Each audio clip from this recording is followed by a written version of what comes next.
burocracia continua sendo apontada como o maior entrave para milhões de brasileiros. Queria que já nessa início de conversa, o senhor pudesse dar uma analisada sobre isso. Boa noite.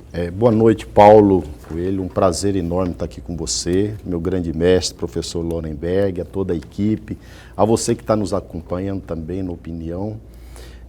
Sem sombra de dúvida, Paulo. Eu digo assim, é revoltante, porque nós que atuamos nessa área hoje, nós sabemos da dificuldade enorme que está atingindo todo o povo brasileiro. Todos.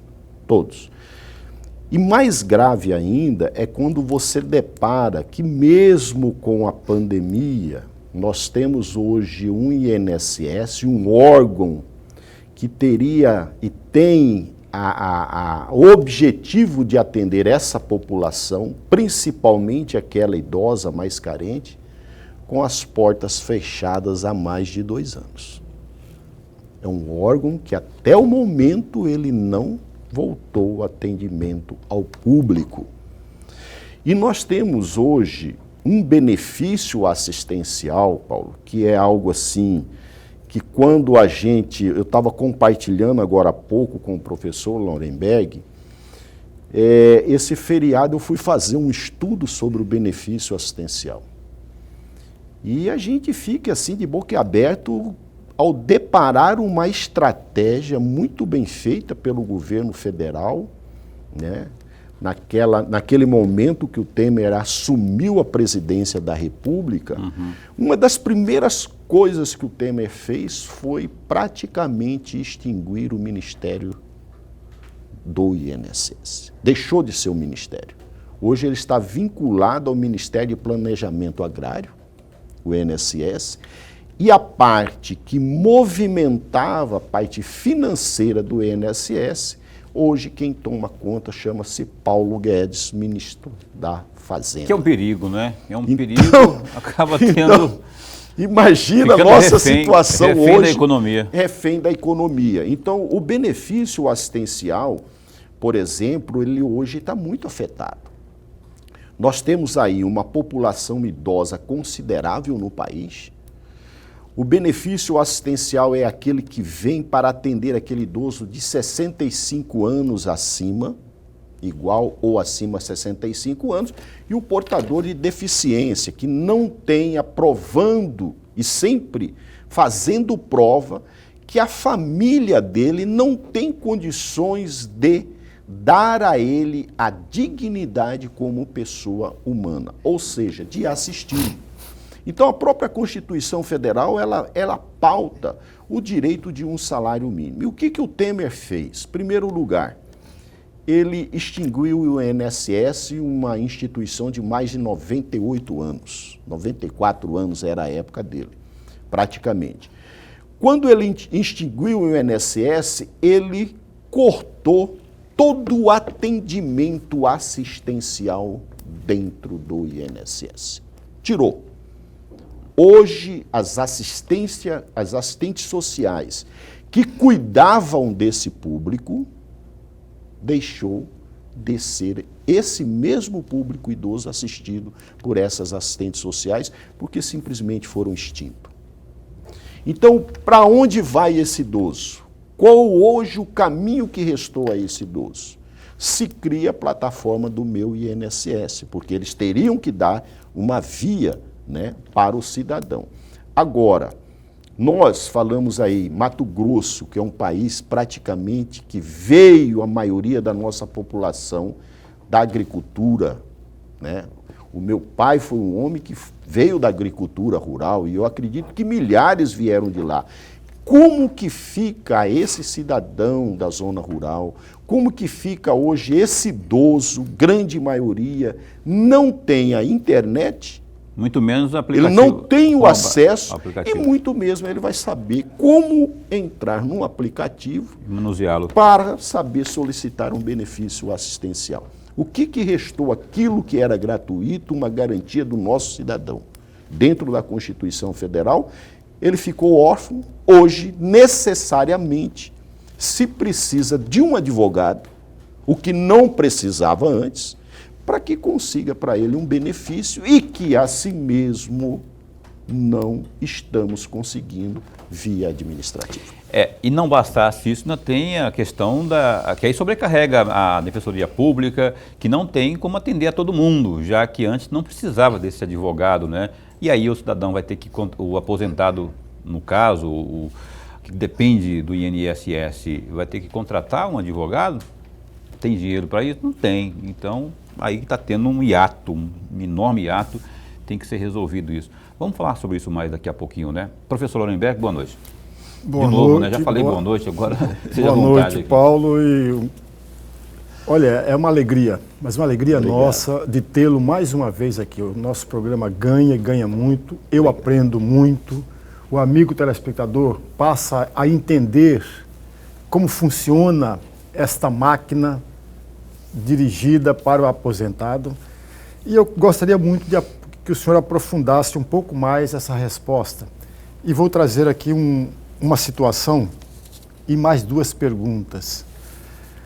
Na terceira conferência que o senhor participou, na terceira Conferência Nacional dos Direitos da Pessoa Idosa, nos dias 23 a 25 de novembro de 2011, em Brasília, o senhor chegou a dizer que os problemas são praticamente os mesmos em todos os estados. E aí eu faço duas perguntas, vou juntar as duas em uma só. Hoje, vamos pegar os problemas de 2011, se isso fosse possível, pegar de 2011. Hoje, esses problemas de 2011 são os mesmos dos dias atuais? Essa é a primeira questão. E a segunda, se são os mesmos ou são diferentes, pouquíssimas coisas diferentes, as soluções também são as mesmas? Professor, por incrível, se 2011 já estava difícil, né, e isso a nível de Brasil, como que nós vamos estar hoje com 53 milhões de pessoas na linha da pobreza? Olha os dados. Em 2019, nós tínhamos aí praticamente 17, 13 milhões. Hoje nós estamos em 53, 54 milhões na linha de pobreza. Então, se 2011 já estava se iniciando esse acúmulo no INSS, essa dificuldade, né, digamos assim, um paisagismo que o governo federal percebeu, nesses últimos 10 anos, eu digo para o senhor, piorou. Nada se fez hoje o governo federal. E aí é interessante a gente falar o seguinte, independente de partido político, a política hoje conduzida, a política econômica hoje, conduzida com relação à previdência social, ela é algo estarrecedor e de grande prejuízo ao nosso trabalhador, que é contribuinte desse INSS. Primeiro, nós sofremos várias reformas antes dessa última. Várias reformas foram sucessivamente realizadas. E por que eu digo isso que piorou? Justamente porque hoje o cidadão humilde, que o índice de analfabeto no Brasil é muito grande, o índice de falta de conhecimento é muito grande, professor. Nós sabemos disso. Hoje ele não tem mais o acesso ao INSS. O governo federal, ele tirou aquilo que mais o povo brasileiro jamais poderia deixar de ser, assistido pelo INSS. Simplesmente hoje, ele não tem a garantia de entrar no INSS e quando ele vai lá, ele tem que ficar por lá de fora no sol quente.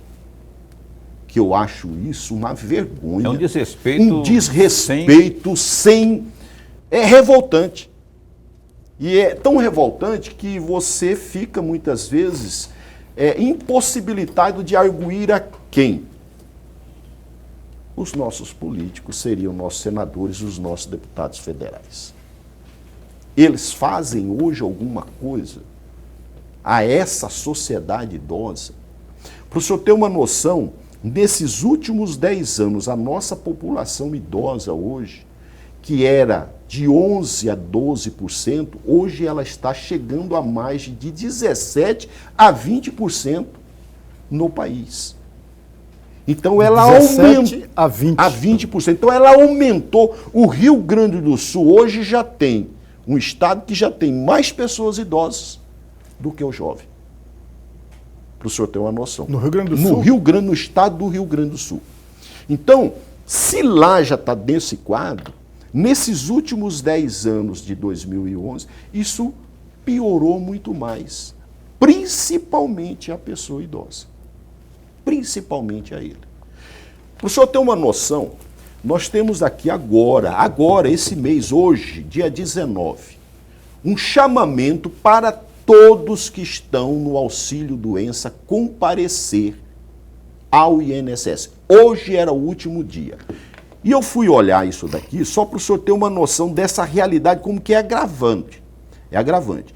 Hoje, nós tivemos quer ver? Para não falar que coisa errada, nós temos hoje aproximadamente 10 mil pessoas de 170 mil segurados que tem que fazer essa revisão, que seria o prazo hoje, 170 mil, nós temos 10 mil pessoas que compareceram ao INSS para fazer um novo pedido de agendamento para uma nova perícia, para que não corte o benefício do auxílio-doença.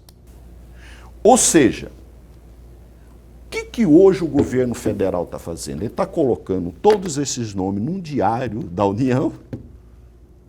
A alegação é medíocre. Qual que é a alegação? Porque ele fala que não encontra o beneficiado. Não justifica. Nós estamos falando de 170 milhões de pessoas. Se você não dá 10% os 10 mil que se inscreveram. Então, qual é a intenção que a gente percebe hoje para o governo federal? O governo federal hoje, de todas as maneiras, ele quer deixar de atender o cidadão trabalhador. E quando ele provoca essa política que ele está fazendo hoje, que vem dando a continuidade a partir de 2011, eu verifico que por essa instabilidade, essa garantia jurídica que está deixando de existir no país, o que ocorre com esse trabalhador? Uma insegurança. E o que tem levado isso? Suicídio? Aumentou. Depressão, né? Depressão, a falta de medicamento, a falta de atendimento pelo SUS. Nós temos 2 anos que o SUS não atende um cidadão, a não ser o Covid. Porque houve sobrecarga também, né? Mas não justifica. Não justifica. Mais uma razão de você não cortar 170 mil pessoas num pente fino nesse momento de pandemia, que é um momento sério.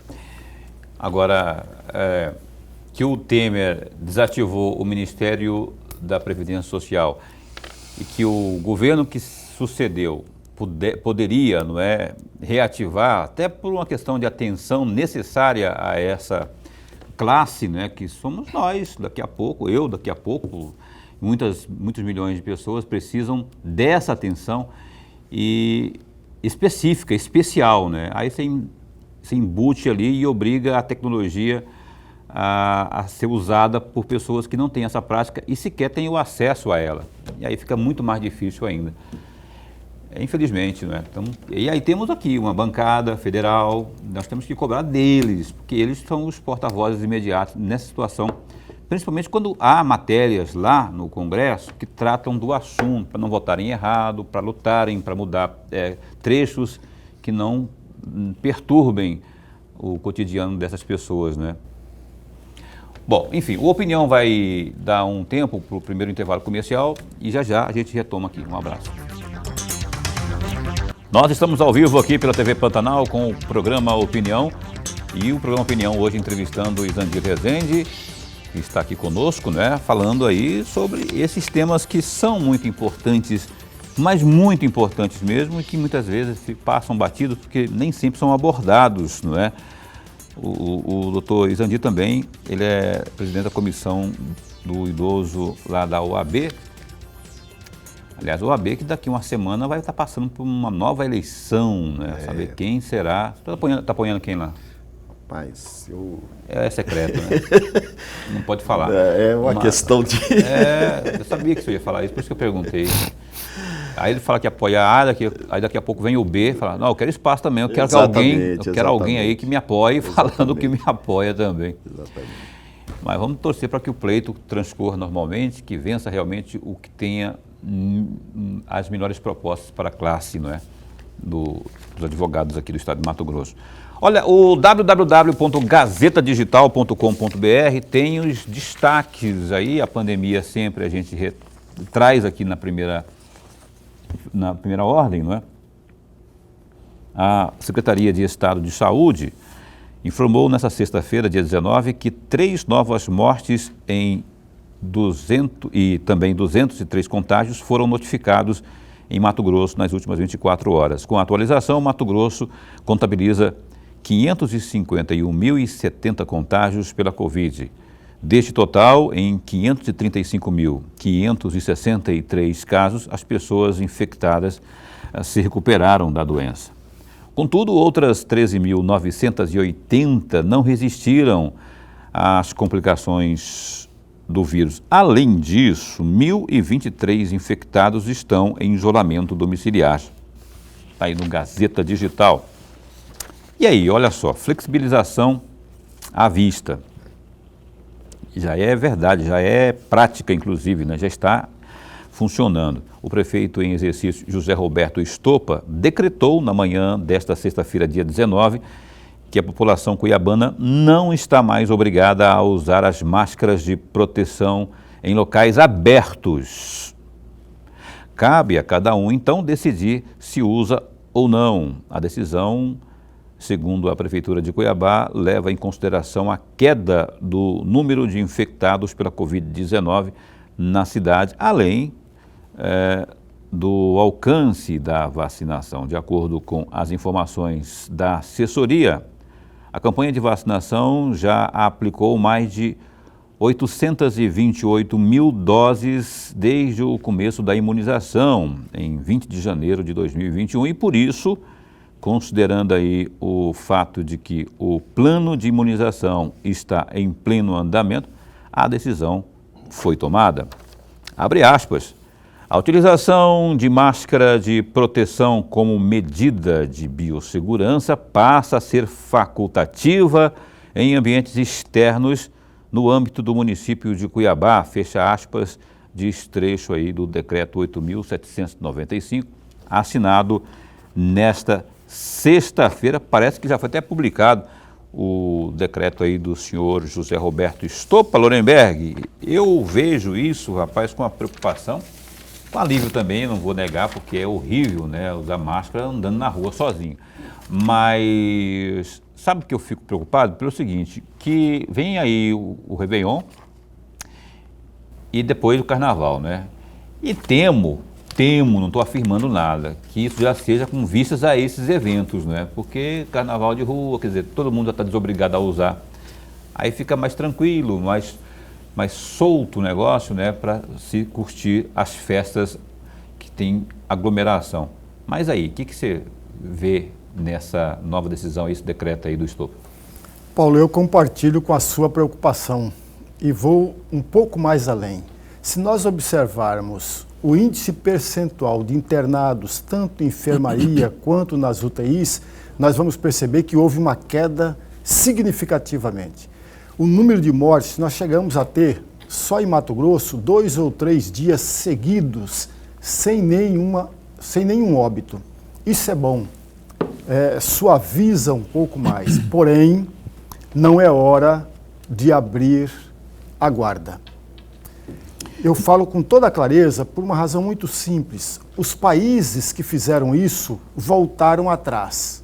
Um deles foram os Estados Unidos. Os Estados Unidos abriu esta brecha e imediatamente depois foi obrigado a voltar atrás.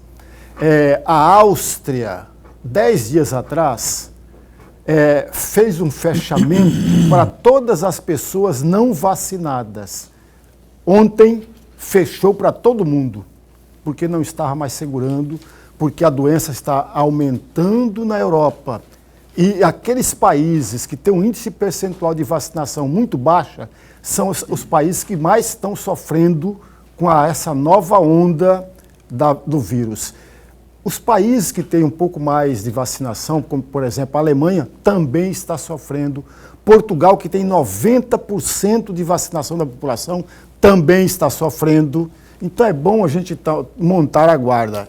Eu, como é facultativo, eu vou continuar usando a minha máscara e vou continuar distanciado daquelas pessoas sem máscaras. O Lorenberg é desses mesmo. Ele, claro. Dentro de casa, eu imagino, né? Ele deve ir na geladeira tomar água, só baixa a máscara para tomar água, depois sobe de novo, estando ele absolutamente sozinho em casa. Eu estou, evidentemente, exagerando aqui, mas é verdade, a gente tem que ter esse cuidado. Eu não sei, eu não vou ser hipócrita aqui de dizer que eu vou andar só, já ando incomodado hoje na rua com máscara. Mas se eu tiver percebido, se eu estou sozinho ali, que não tem... Uma coisa que eu observo às vezes, e aí não é uma crítica, é só uma observação, a gente todas as TVs, emissoras de televisão, elas quando tem um repórter fazendo a chamada passagem, que é quando o repórter fica sozinho de um lado e o câmera filmando do outro, ninguém do lado, ele está gravando com máscara. Aí eu fico pensando, mas por que ele está com máscara, sendo que o cameraman, o cinegrafista, está a 3, 4 metros dele e ele ali, e ninguém ao redor, né? Aí fica, eu acho que a mensagem subliminar, né? Que é o exemplo para que as pessoas usem a máscara. Só pode ser isso, porque risco mesmo ali não tem. Doutor Izandir, o senhor pensa também assim que temos que é perigoso isso, ou enfim, tem um decreto aí, e a pessoa idosa, não é, que é a mais frágil, sempre é a principal vítima, ou aquela que é a mais acometida em caso de contaminação. Qual a avaliação que o senhor faz dessa situação, desse decreto? Não, eu vou concordar aí 100% com a fala do professor aí. Exatamente, nós não podemos abaixar a guarda, né? Hoje, falar que incomoda, né? Eu sou um das, às vezes até que esqueço, viu, professor? Isso que você falou é verdade. Eu cheguei ali sem máscara, o professor já ficou longe de mim. Falou, perto de mim não. Entendeu? Então, assim, nós não podemos, e principalmente as pessoas idosas. Hoje, para você ter uma noção, lá no SINDAP, a gente está procurando atender as pessoas justamente por hora, para que não ocorram esse risco, né? Então, é a gente trabalhar, sim, nós não podemos parar, mas de uma maneira não esquecer a precaução e usar máscara, principalmente, isso eu faço por hábito, eu já fazia, hoje faço muito mais, professor, é lavar as mãos. Eu lavo as mãos toda hora, por incrível que pareça. Eu cumprimento alguém, me desculpa, eu falo, eu dou uma... Ou eu pego o álcool, eu vou lá e lavo a mão, mas não é. Por quê? Porque eu acredito que a coisa está mais ou menos por aqui. Né?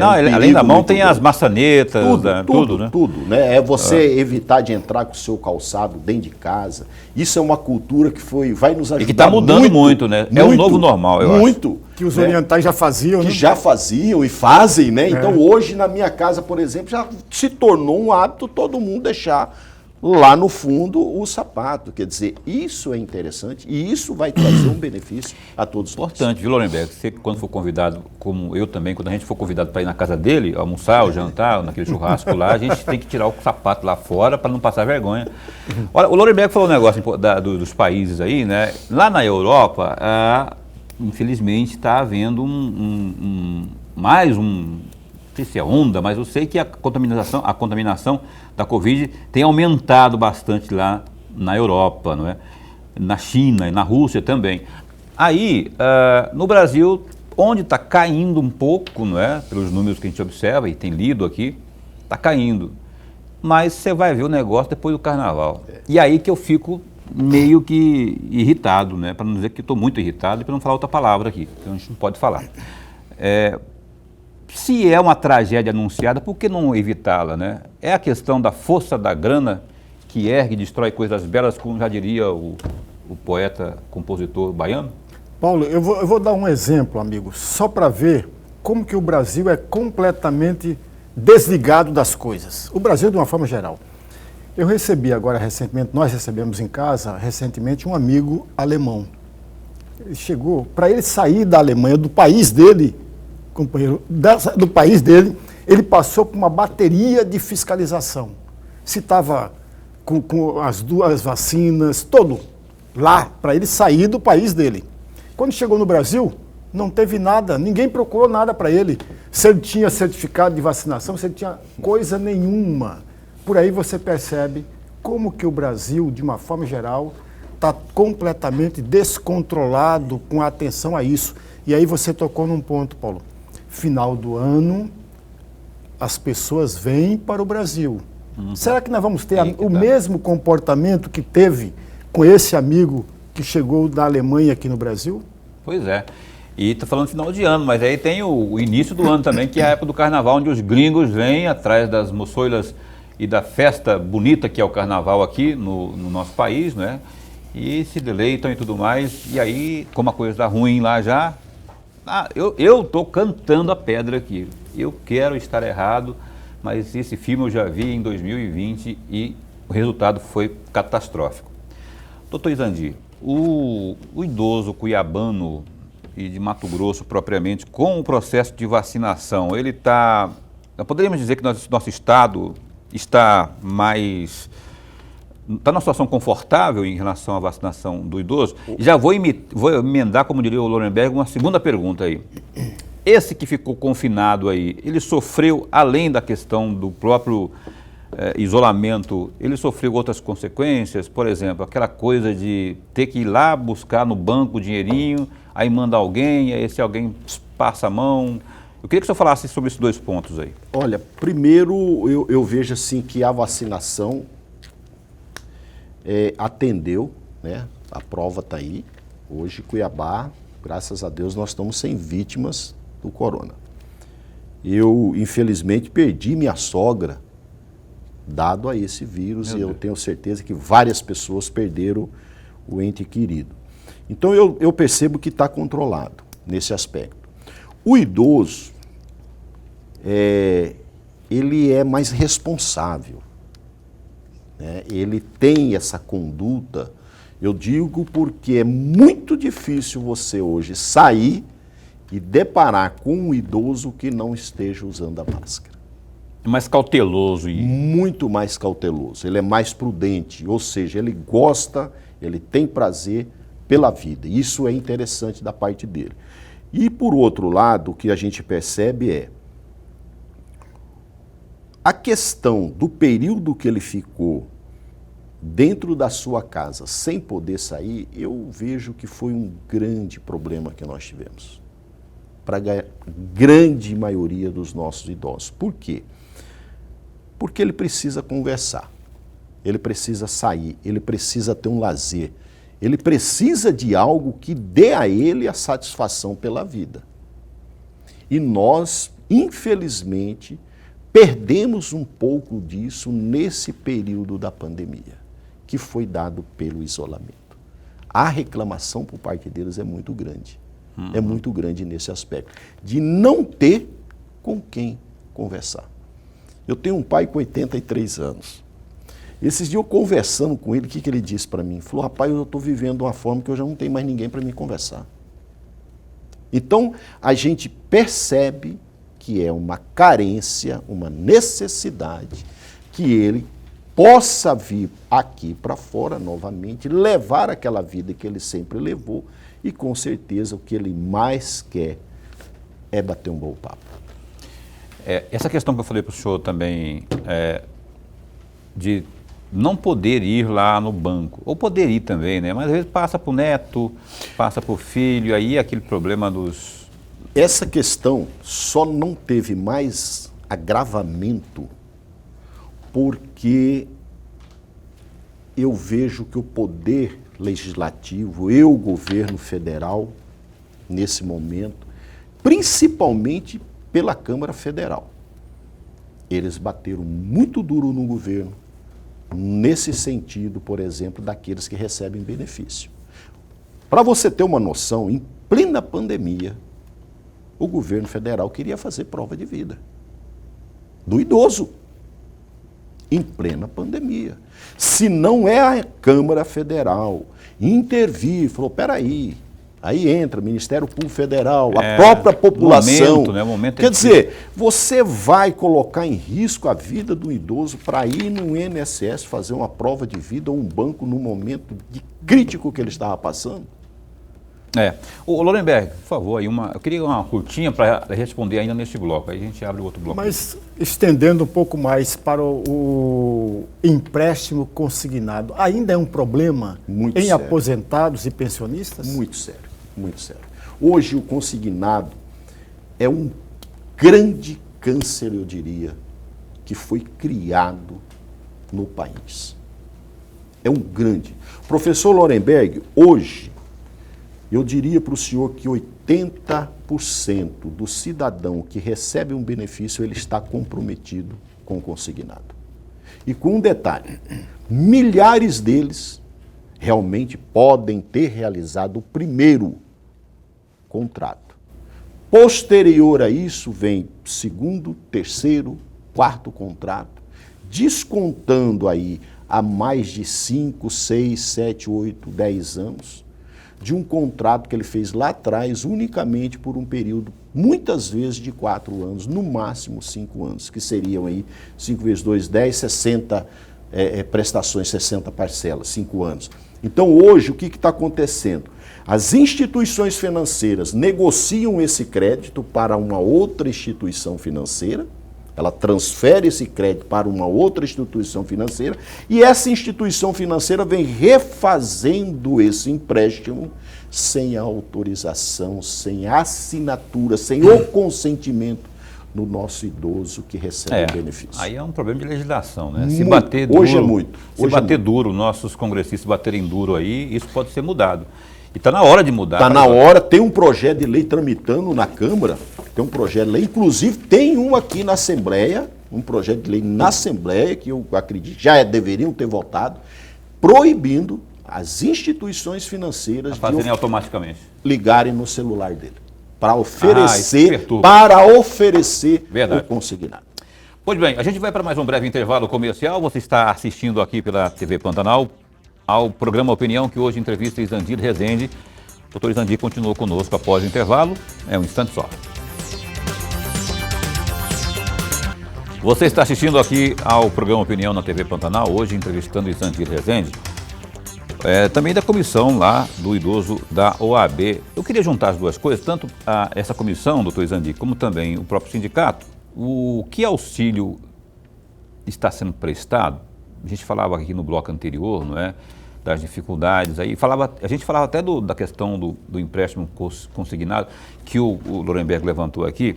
No caso de judicialização, né, porque muitas vezes há contratempos, há dissabores aí, o próprio aposentado, o próprio beneficiário, ele pode reclamar e aí muitas vezes não tem condições de recorrer, nem sabe por onde buscar esse auxílio, essa orientação, não é? O que o senhor pode dizer enquanto presidente dessa comissão da OAB e também lá do sindicato? Olha, pela OAB a gente tem feito, por exemplo, um trabalho, eu tive início do ano com a Assembleia, apresentando um projeto de lei, inclusive até conversei com o presidente da Assembleia Legislativa, deputado Max, e aí eu vim descobrir que o Catani já tinha distribuído esse projeto, que é exatamente a proibição das instituições financeiras ligarem hoje para o idoso oferecendo o consignado. Isso aqui, professor Lorenberg, tem causado muitas vítimas à pessoa idosa. Muitas. Um sim que você falar aqui hoje, uma pergunta que ela faz uma pergunta capciosa, só responder sim. De duplo sentido. Esse duplo sentido, que é hoje o que nós estamos correndo um risco gravíssimo, porque deixa de existir uma interpretação e uma segurança jurídica pelo Poder Judiciário. Esse hoje é o nosso grande medo. Segundo, em 10, 11 anos aí trabalhando no segmento, professor e Paulo, a minha maior dificuldade pela própria Sindap, o que foi? ter o contato desse associado. Ele muda muito de número de telefone e eu não sabia o porquê. Recentemente, que você vai conversando, eu perguntei por um idoso, conversando com ele, falei, por que vocês estão mudando o número do celular? Doutor, eu não aguento mais, é uma média de 70 a 50 ligações todo dia de instituições financeiras para o meu número. Então, na concepção deles, eles acreditam que se eu mudar o meu número, ele vai deixar de ser incomodado. Quando, na verdade, todos nós sabemos que não é mais assim. Infelizmente, não é assim. Agora, o governo federal, né, teria que tomar providências. A mesma coisa eu vou dizer, quando Temer deixou o governo federal, o projeto dele, eu vejo hoje, pelo atual presidente da República, nessa questão dos benefícios e nessa questão do corte do auxílio, dos pente finos que vem realizando, ele vem fazendo a mesma continuidade. Ou seja, vamos tirar de quem tem menos para segurar o pagamento de quem ganha mais. Isso eu vejo, e já é uma observação opinativa, né? Uma pergunta que eu vou fazer opinativa também. Há que se ter realmente todo um cuidado, porque é delicada essa categoria. Essa classe é uma classe delicada, porque são as pessoas que são carentes e tudo mais, não é? Mas se não fizer um pente fino, uma espécie de peneiramento para tirar o joio do trigo, você não acha que pode ser muito dispendioso, muito catastrófico do ponto de vista econômico? Não há que se falar muito em economia, mas se estourar, se o negócio ficar muito salgado, ninguém aguenta pagar a conta. Você não acha que tem que ter um peneiramento aí, um filtro? Eu vou dar um exemplo de coisas práticas, né? Assim, a gente sempre é bom você dar um exemplo quando você pega um caso. Eu peguei um caso de um senhor que era motorista de ônibus em Cuiabá. E ele ficou recebendo um auxílio doença por 10 anos. Está certo isso? Não está certo. 10 anos. Quando se resolveu o problema dele na justiça comum, infelizmente, muitos entram na justiça comum, que é um outro assunto que uma hora a gente pode falar, mas quando foi dado a sentença desse processo, se caracterizou que não se tratava de um auxílio-doença por acidente de trabalho. Ele tinha um grave problema de saúde, mas não por acidente.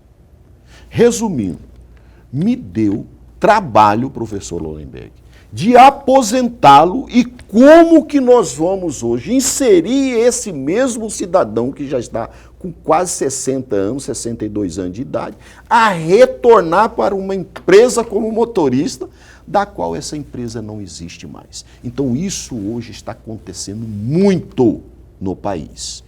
Eu não estou defendendo aqui que 100% precisa, não. Tem 20%, 30%, no máximo, de 700 mil pessoas aí. Por quê? O grande problema hoje é que antes do cidadão estar apto, realmente, sem comprometimento da saúde, para retornar ao trabalho, o governo já está cortando. Ou seja, ele não está dando o tempo necessário desse próprio organismo dele recuperar para que ele possa retornar, o que vai se tornar muito mais caro e dispendioso no futuro. Entendi. Professor. Presidente, na resposta anterior a esta, o senhor falou que foi a Assembleia Legislativa, mas também no dia 8 de junho, agora, o senhor retornou à Assembleia Legislativa, lá na Comissão de Direitos Humanos, para discutir, para debater o cumprimento da Lei Estadual 10.320 de 2015. Ou seja, aquela que garante desconto para as pessoas com mais de 60 anos no ônibus. E aí eu volto aqui a fazer a mesma pergunta que eu fiz da vez anterior. O não cumprimento dessa lei ainda é algo preocupante hoje? ela é de 2015, não foi cumprido e não está sendo cumprido à risca, presidente, é isso? Exatamente isso, professor Lemer. Esse projeto foi um projeto, olha só, eu estou na comissão já e eu sinto orgulho quando o Paulo falou de quem apoiar, é porque aqui eu represento os advogados, né? Então eu considero, quando eu falo presidente da comissão, eu represento o meu colega advogado, né? Então, mas em 2013 nós apresentamos esse projeto, né? E acompanhamos nas audiências públicas. Em 2015 foi aprovado. Nós estamos em 2021. Até hoje não se cumpre essa lei. Para o senhor ter uma noção, tem um outro projeto agora, recente, já foi aprovado a primeira vez, vai para a segunda, um projeto que tem em Goiânia, Goiás, chama-se Passaporte do Idoso. E eu achei aquilo muito interessante, professor. Fui lá, em loco, conhecer esse projeto. O que lá, todo idoso, 60 anos, que prova hoje não ter renda, via assistente social do município, que é o CRAS, ele adquire um passaporte, chama-se Passaporte do Idoso. E essa ideia nós trouxemos para Mato Grosso. É um projeto que já tramitou, foi aprovado, estamos esperando, aguardando ir para a segunda. E qual seria a nossa intenção hoje? Todo idoso, nos 141 municípios, para nós encerrarmos de vez essa falta, eu falo assim, falta de respeito. Porque se tem a lei, eu sou idoso, porque eu não provar minha renda, quando eu não tenho como provar, porque eu não sou aposentado, eu não tenho a carteira assinada, obviamente eu não tenho como provar minha renda. O cidadão do transporte que presta esse serviço, o vendedor ganha por comissão, ele não te vende com 50% de desconto. Então esse projeto é um projeto que a gente quer ver se ainda sai a aprovação esse ano, para que o ano que vem todo idoso, professor, esse é um sonho meu, eu disse isso aos deputados, é uma realização de 11 anos de trabalho, é ver o idoso ter um documento, chegar num guichê, comprar a sua passagem com 50% de desconto, sem ser necessário hoje a humilhação e o desrespeito que ele vem passando. Em cima do que o senhor disse, uma lei aprovada em 2015. Doutor Izandi, trocando de assunto, o estado de Mato Grosso padece muito ainda com a falta de médico pericial. Isso sempre foi reclamação e parece que é um negócio que é que nem enxugar gelo com toalha quente, parece que não resolve nunca, né? Hoje continua gritante essa situação ou já foi resolvido? Ah, não. Hoje está pior. É igual eu vou pegar o gancho. Está deprimente, estou ficando em depressão. Não, é verdade. Hoje está pior. Eu vou pegar o gancho do professor. Disse 2011 estava bom. Hoje, em 2021, está pior. Para você ter uma noção, nós estamos com a APEC agora, no APEC, discutindo-se no Senado para que o cidadão pague o auxílio, pague o médico perito. Olha que absurdo. Ele está sem receber dinheiro, família, filho, e ele ainda tem que pagar o perito na Justiça Federal. Está tramitando isso lá na Câmara? Está tramitando. Aí eu pergunto... Queria saber quem é o digníssimo. Né? Aí eu pergunto, o que a gente vai falar? Aí é onde eu entro naquilo que eu estava dizendo, que eu admiro o povo, o Rio Grande do Sul não poderia jamais deixar de tê-lo. Não para o Paulo Sul. Paim. Paulo Paim. Pediu vista do processo, trancou, falou, não, nós não vamos aprovar isso dessa maneira. Isso nós temos que ter uma discussão. Aonde já se viu ele pagar a perícia médica? Na Justiça Federal. Por quê? Porque o governo já gastou 707 bilhões que ele tem, milhões, no orçamento. Então, se não tem dinheiro, a responsabilidade daqui para frente é sua, porque vence uma autorização, uma responsabilidade do governo, vence agora em setembro, venceu, e a Câmara aprovou a prorrogação para o término desse ano, sabendo-se em janeiro se esse cidadão não vai ter que pagar essa perícia. Professor, Presidente, olha, eu vou colocar aqui um conceito e me corrija se esse conceito não estiver correto. O SINDAP é uma instituição criada em 2010 com a finalidade exclusiva para o atendimento e pesquisa à pessoa idosa. E aí eu tenho duas perguntas. Qual é o número de pessoas entre 65 a 70 no estado? Um índice percentual que fica mais fácil. E se os problemas que elas enfrentam de 65 a 70 são os mesmos problemas de quem tem mais de 70 anos? Olha, professor, primeiro, você fazer um trabalho como a gente vem desenvolvendo ao longo desse período, e graças a Deus aqui eu quero agradecer muito aqui, muito, o apoio da imprensa do estado de Mato Grosso. Eu recebi um apoio fora de série, e tenho recebido, como agora. E isso que nos dá a vontade de continuar, porque é desgastante, porque além de ser desgastante, você vê muita injustiça, e você conviver com a injustiça humana é desagradável, é deprimente.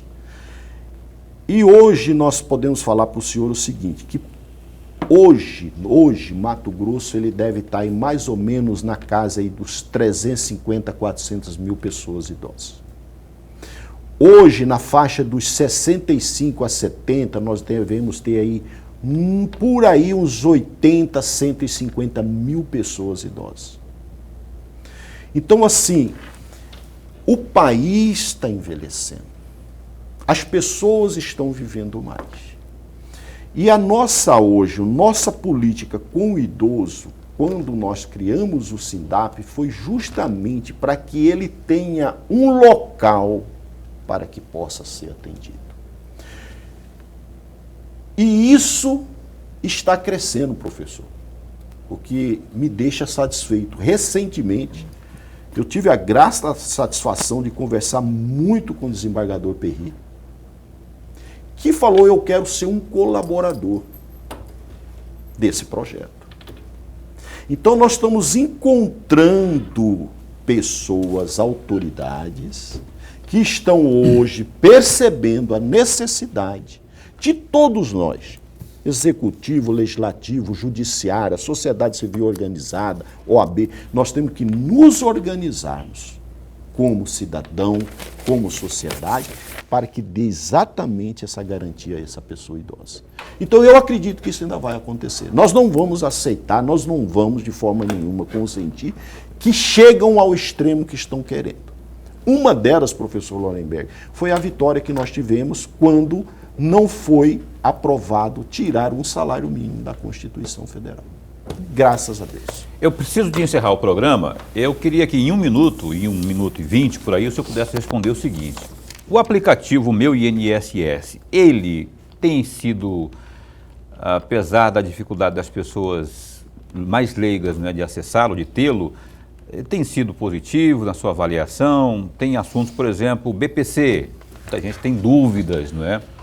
Eu sei que é assunto que eu gostaria de falar muito mais, mas eu queria que o senhor sintetizasse a sua resposta aí, porque o atendimento em relação ao BPC, por exemplo, é outro gargalo, né? Eu queria que o senhor juntasse os dois assuntos, o aplicativo mais dificuldades de acesso a informações como a do BPC. É muito complexo, muito difícil. Hoje é uma petição que eu tenho que fazer. Juntar, escanear todos os documentos pessoais, endereço, tudo. Eu tenho que escanear e jogar dentro desse sistema. Eu pergunto, ele vai dar conta de fazer isso? É justamente, eu vejo dessa forma, para negar um benefício. Um detalhe, hoje de 100 processos do pedido do BPC protocolado no INSS, você vai ter 20% aprovado, 80% temos que buscar a justiça. Judicializar. E está abarrotando de processo na justiça. Ou seja, hoje o Poder Judiciário está fazendo um papel que seria do Poder Executivo. Um papel que não é o dele. É isso aí. Queria conversar mais, eu gosto desse assunto, né? E eu quero mandar, inclusive, a todos os que estão aí, que têm interesse diretamente nessas pautas aí conosco, acompanhando o programa Opinião. Doutor Izandi, obrigado por ter vindo mais uma vez aqui, pela explanação vasta, né? Pontual, assim, e esse espaço está sempre a postos para bem informar. Eu te agradeço e provavelmente daqui uns dias nós estamos aí lançando um site do SINDAP. Opa! Maravilha! E aí eu vou comunicar principalmente a todos vocês, colegas da Passa que eu vou divulgar aqui, inclusive, no Opinião. Para justamente abrir essa porta para todo idoso do estado de Mato Grosso. Muito obrigado, Paulo. Muito obrigado, meu grande mestre, professor Lorenberg. Obrigado a Izandir Rezende, lá do SINDAP e também da Comissão do Idoso da Ordem dos Advogados do Brasil, -MT. Obrigado por ter vindo aqui. Eu quero mandar um abraço também para a Eliane Bastos, que está aí acompanhando o programa. Obrigado aí pela audiência. Lorenberg, segunda-feira a gente se encontra aqui, amigo. Com certeza estaremos aqui. Se cuida, não é porque agora liberou a máscara que você vai deixar de usar, né? Eu vou continuar usando. Liberou a obrigatoriedade, agora continue usando, mesmo dentro de casa, vai lá na geladeira de máscara. E você também se cuida, se cuide, fim de semana aí, em todos os aspectos, se cuide. Um bom fim de semana. Segunda-feira a gente entrevista Alexandre Guedes, promotor de justiça da 7ª Promotoria de Justiça, a Promotoria da Saúde. Muito assunto importante com Alexandre Guedes aqui no Opinião de segunda-feira. Se cuida então, fica bem, fica com Deus também.